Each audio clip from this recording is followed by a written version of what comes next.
நான் ஓடி ஒலிவப்பு நல்ல பொறுப்போடு பதிலளித்துக் கொண்டிருக்கிறேன். மாண்புமிகு எதிர்க்கட்சித் தலைவர் அவர்களை வெளிநடப்பு செய்யாமல் அவைக்குள் இருந்து தன் கருத்துக்களை பதிவு செய்திருக்கலாம். ஆனால் ஏனோ அதனை செய்யாமல் இது போன்ற ஒரு முக்கியமான பிரச்சனைகளிலும் அரசியல் காரணங்களுக்காக கட்சியினரோடு வெளியே சென்று விட்டார். அவருக்கும் சேர்த்தே நான் பின்வரும் விவரங்களை தங்கள் வாயிலாக இந்த பேரவைக்கு தெரிவிக்க விரும்புகிறேன். கள்ளக்குறிச்சி மாவட்டம் கருணாபுரத்தை சார்ந்த 47 நபர்கள் மெத்தனால் கலந்த விஷசாராயம் அருந்திய காரணத்தினால் உயிரிழந்த மிகவும் துயரமான சம்பவம். அது குறித்து உங்களைப் போலவே நானும் மிகுந்த வேதனையும் வருத்தமும் அடைகிறேன். இந்த சம்பவம் தொடர்பாக கோவிந்தராஜ் என்கிற கண்ணுக்குட்டி என்பவர் காவல்துறையினரால் உடனடியாக கைது செய்யப்பட்டிருக்கிறார்.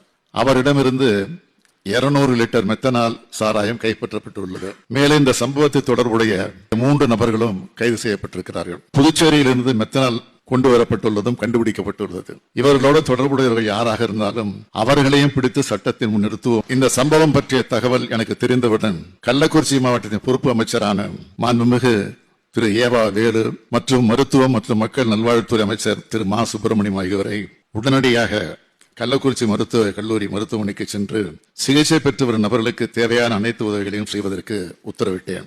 20ஆம் தேதி காலையில ஆய்வுக் கூட்டத்தை உயரதிகாரிகளோடு நடத்தினேன். அதனை அடுத்து அமைச்சர்கள் ஏவா வேலு, உதயநிதி, மா சுப்பிரமணியன் ஆகிய 3வரையும் மீண்டும் கள்ளக்குறிச்சிக்கு அனுப்பி வைத்தேன். அமைச்சர்கள் மட்டுமல்லாமல் உள்துறை செயலாளரையும் டிஜிபியையும் நேரில் செல்ல உத்தரவிட்டிருந்தேன். அவர்களை 2 நாளில் விசாரணை அறிக்கையை கொடுக்க சொல்லியிருக்கிறேன். அந்த அறிக்கை கிடைத்ததும் அதன் மீதான நடவடிக்கைகளை துரிதப்படுத்துவேன் என உறுதி அளிக்கிறேன். வேதனையை அளித்துள்ள இந்த துயர சம்பவத்திற்கு பொறுப்பாளர்கள் மீது உரிய நடவடிக்கை மேற்கொள்ளப்பட்டு வருகிறது என்பதை தாங்கள் நன்கு அறிவீர்கள். கள்ளக்குறிச்சி மாவட்ட ஆட்சியர் உடனடியாக பணியிட மாற்றம் செய்யப்பட்டார். கள்ளக்குறிச்சி மாவட்ட காவல் கண்காணிப்பாளர் தற்காலிக பணியிட நீக்கம் செய்யப்பட்டார். மதுவிலக்கு அமலாக்க பிரிவை சார்ந்த காவல் துணை கண்காணிப்பாளர், கள்ளக்குறிச்சி மதுவிலக்கு அமலாக்க பிரிவு காவல்நிலை ஆய்வாளர், திருக்கோவிலூர் மதுவிலக்கு அமலாக்க பிரிவு காவல்நிலை ஆய்வாளர், திருக்கோவிலூர் உதவி காவல் ஆய்வாளர், திருக்கோவிலூர் சட்டம் ஒழுங்கு காவல்நிலை ஆய்வாளர், உதவி ஆய்வாளர், காவல்நிலை எழுத்தர், சிறப்பு காவல் உதவி ஆய்வாளர், திருக்கோவிலூர் காவல் நிலைய துணை கண்காணிப்பாளர் ஆகியோரும் தற்காலிக பணியிட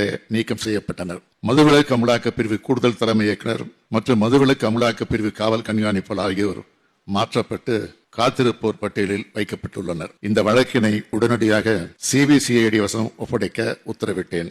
அண்டை மாநிலத்தில் உற்பத்தி செய்யப்படும் மெத்தனால் சட்டவிரோதமாக கள்ளத்தனமாக முறையிலே நம் மாநிலத்திற்குள் கொண்டு வரப்பட்டு இது போன்ற சம்பவங்களுக்கு காரணமாக அமைந்துவிடுகிறது. இந்த அரசானது கள்ளச்சாராயத்துக்கு அறவே ஒழிப்பதற்கு மிக கடுமையான நடவடிக்கை எடுத்து வரும் நிலையில் இது போன்ற சில விரும்பத்தகாத நிகழ்வு ஏற்படுவது மிகவும் வேதனைக்குரியது. இந்த சம்பவத்தில் பாதிக்கப்பட்டவர்களுக்கு அனைத்து உதவிகளையும் இந்த அரசு செய்யும். இந்த சம்பவத்தில் பாதிக்கப்பட்ட குழந்தைகளுக்கு அவர்கள் எதிர்கால நலனை கருத்திலே கொண்டு ஏற்கனவே அறிவிக்கப்பட்ட 10 லட்சம் ரூபாய் நிவாரண நிதியோடு பின்வரும் நிவாரணங்கள் கூடுதலாக வழங்கப்படும். பெற்றோர் இருவரையோ அல்லது ஒருவரையோ இழந்து வாடும் குழந்தைகளின் இடப்படைப்பு வரையிலான கல்வி கட்டணம் மற்றும் விடுதி கட்டணம் உள்ளிட்ட அனைத்து செலவினங்களையும் தமிழ்நாடு அரசு ஏற்றுக்கொள்ளும். பெற்றோர் இருவரையும் இழந்து ஆதரவின்றி தவிக்கும் ஒவ்வொரு குழந்தையும் பாதுகாவலர் பராமரிப்பு வளர அவர்கள் 18 வயது நிறைவடையும் வரை மாத பராமரிப்பு தொகையாக தலா 5000 ரூபாய் வழங்கப்படும். உடனடி நிவாரண தொகையாக அவர்களின் பெயரில் தலா 5 லட்சம் ரூபாய் வைப்பு தொகை வைக்கப்படும்.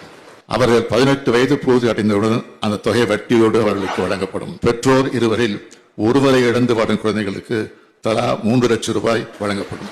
அரசின் அனைத்து நலத்திட்ட உதவிகளையும் முன்னுரிமை வழங்கப்படும். கள்ளக்குறிச்சி சம்பவம் குறித்து ஒரு விரிவான விசாரணை மேற்கொள்ள ஓய்வு பெற்ற உயர்நீதிமன்ற நீதியரசர் திரு கோகுல்தாஸ் அவர்கள் தலைமையில் ஒரு நபர் ஆணையம் அமைத்திடவும் உத்தரவிடப்பட்டுள்ளது. உள்துறை கவனிப்பவன் என்ற முறையில் மட்டுமல்ல, தமிழ்நாட்டின் முதலமைச்சர் என்ற முறையில் இந்த பிரச்சனையில் இருந்து நான் ஓடி ஒலிவப்பு நல்ல பொறுப்பை உணர்ந்தான் பொறுப்போடு பதிலளித்துக் கொண்டிருக்கிறேன். எடுத்த நடவடிக்கைகளையும் பட்டியலிட்டிருக்கிறேன். குற்றவாளிகளை கைது செய்துவிட்டுத்தான் உங்களுக்கு பதிலளித்திருக்கிறேன். திறந்த மனதோடு இரும்பு கரங்கொண்டு குற்றம் புரிந்தவர்களை அடக்கி வருகிறேன். எதிர்க்கட்சி ஆட்சியில் இருந்த காலத்தில் போதைப் பொருள் விவகாரத்தில் அமைச்சர்கள், உயர்காவல்துறை அதிகாரிகள் ஈடுபட்டு விசாரிக்கப்பட்டு அந்த வழக்கு நீதிமன்றத்திலும் இருக்கிறது என்பதை நாட்டு மக்கள் மறந்துவிடவில்லை. அதிமுக ஆட்சி காலத்தில் ஏற்பட்ட கள்ளச்சாராய மரணங்கள் பற்றிய பட்டியல் என் கையில் இருக்கிறது. அதையெல்லாம் அரசியல் பேச நான் விரும்பவில்லை.